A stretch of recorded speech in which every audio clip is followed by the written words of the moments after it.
Hi, I'm an old guy and I do maths, and it's a very, very simple and short instruction today. We have to find the length of EF, this line segment here. So let's have a look, first of all, at what we're dealing with. Now, I've drawn this out neatly on a separate piece of paper because my working sheet will get messy. So what have we got? Well, we know the following. E to G is 10. The angle HFC is 10 degrees. And that has some implications a little later on. The angle DGI is 50 degrees, and that also has some implications. EFG, this triangle here, is a right-angled triangle. The right angle's in here, despite my poor drawing of it. That is a right angle. And what else is there? Not a lot. Right. So let's go to work. Now, what can we see immediately? Okay, well, we can see immediately that this angle here is the same as that. That is a straight line through there, and that's a straight line through there, so that's 10 degrees. The angles on a straight line add to 180 degrees. So we have 90 plus 50, which is 140, which means that this must be 40 degrees. Now, what else can we tell? Well, these lines here are parallel. And what we have in here is 40 degrees. So, really depends on how you want to do this, but I'll do this a number of ways. We can figure out what this angle is here. We can actually figure it out from here. So I'll do this. This whole angle here should be 180, so that is 170, and therefore that is 170.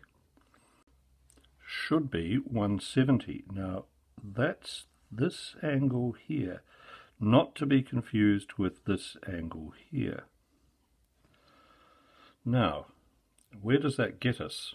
It may get us somewhere, but the really good news is that if this angle is 40, then this angle here will have to be 140 degrees. And that means for us that this is 30 degrees. We can find it from subtracting this from this. We can find it in a few ways. Now, what were we asked? That's a really good question.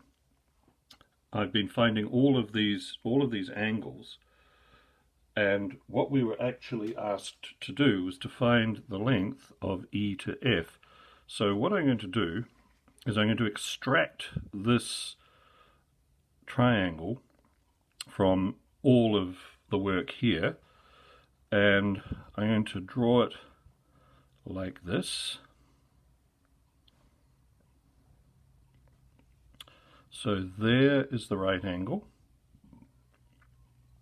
Here is 10, and here is 30 degrees. And we have been tasked with finding E to F, which is this. So now we have a nice clean page, and we can go ahead and find X, which looks more like a plus sign, but it's meant to be X. Okay, so what can we use? Well, this is the opposite, this is the hypotenuse, so we're going to use the sine. The sine of 30 degrees, and we don't have to use the sine, we could use a cosine here, and we could, this is 60 degrees here, but we're going to use the sine. The sine of 30 degrees is equal to 10 over x. A little bit of algebra. X is equal to 10 divided by the sine of 30 degrees.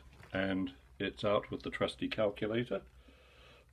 And we're going to divide 10 by the sine of 30 degrees, and we're going to get 20.